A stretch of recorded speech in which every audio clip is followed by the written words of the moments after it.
Welcome back. Now we will discuss about the harmful effect of these refrigerants on environment. If these refrigerants are leaked from the system, what are the adverse effect of these refrigerants on the surrounding or on the environment? We know the two concepts, that is greenhouse effect and ozone depletion. That is global warming and ozone depletion. So first one is what? Ozone depletion. Now we have already discussed the halocarbon compounds. So in halocarbon compound refrigerants contains chlorine, and the chlorine is mainly responsible for the depletion of ozone layer. So what is by this ozone depletion? So there is a layer of ozone, that is O3 gas, in a stratosphere up to 50 km from the earth's surface.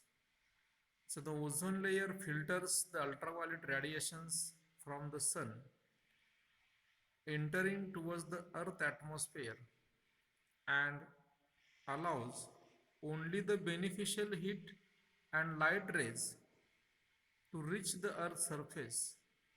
Therefore, the ozone layer protects us from harmful effects of such radiations like skin cancer, blindness, etc. So the ozone layer is very important.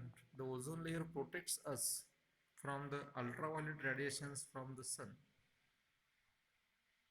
So some of the gases like CFCs, that is chlorofluorocarbons, given out by the different processes on earth, reach this layer and reacts with the ozone gas to form a different compounds. So this causes the depletion of ozone at a particular space, which are called as ozone holes, which are called as ozone holes.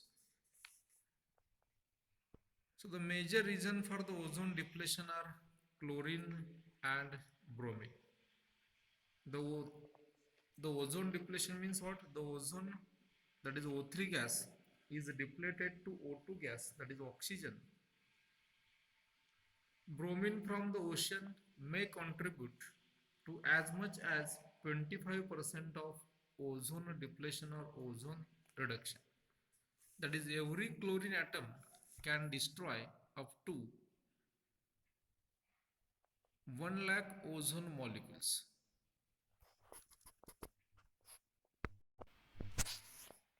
So every chlorine atom can destroy up to 10,000 ozone molecules. That is 1% of loss of ozone leads to 2% increase in ultraviolet radiations. So ultraviolet radiations affect humans, animals and plants and can be lead to skin cancer and blindness, and increases in global warming partially dampers the greenhouse effect, resulting in increased global warming. So this is the adverse effect of this number of refrigerants. If leak from the system, it depletes the ozone layer and creates or produces the global warming. Now this ozone depletion tendency of these refrigerants is measured in terms of ozone depletion potential, that is capital ODP, ozone depletion potential. So what is this ODP? So ozone depletion potential is the ratio of impact of chemical compound to the impact of similar mass of chlorofluorocarbon. Okay, it is a ratio of impact of chemical compound, that is any chemical compound, to the impact of similar mass of chlorofluorocarbon, because CFCs have maximum depletion tendency. Thus ozone depletion potential of CFC, that is chlorofluorocarbon, is equal to 1, that is maximum depletion tendency of these chlorofluorocarbons. After that, the ozone depletion potentials of other chlorofluorocarbons and hydrochlorofluorocarbons fall in the range of 0.01 to 1. Ozone depletion potential of carbon tetrachloride is 1.2. Hydrofluorocarbons have 0 ODP as they do not contain chlorine. Hydrofluorocarbons does not have any tendency or it has 0 ODP tendency because it does not contain the chlorine atom. Similarly, we know the adverse effect of the refrigerant is what? It creates the global warming. So global warming is another phenomenon that is a major cause of concern worldwide. So this global warming tendency of these refrigerants is again measured in global warming potential, that is called as what? Capital GWP, global warming potential. So this global warming potential is a number that refers to the amount of global warming caused by a substance. So this global warming potential is the ratio of the warming caused by a substance to the warming caused by a similar mass of carbon dioxide. In ozone depletion potential, chlorofluorocarbons have maximum tendency of depletion of ozone layer. Similarly, in case of warming, that is global warming, carbon dioxide has more tendency to create this global warming. So, for the calculation of this GWP, global warming potential, we have to consider the carbon dioxide. So, it is a ratio of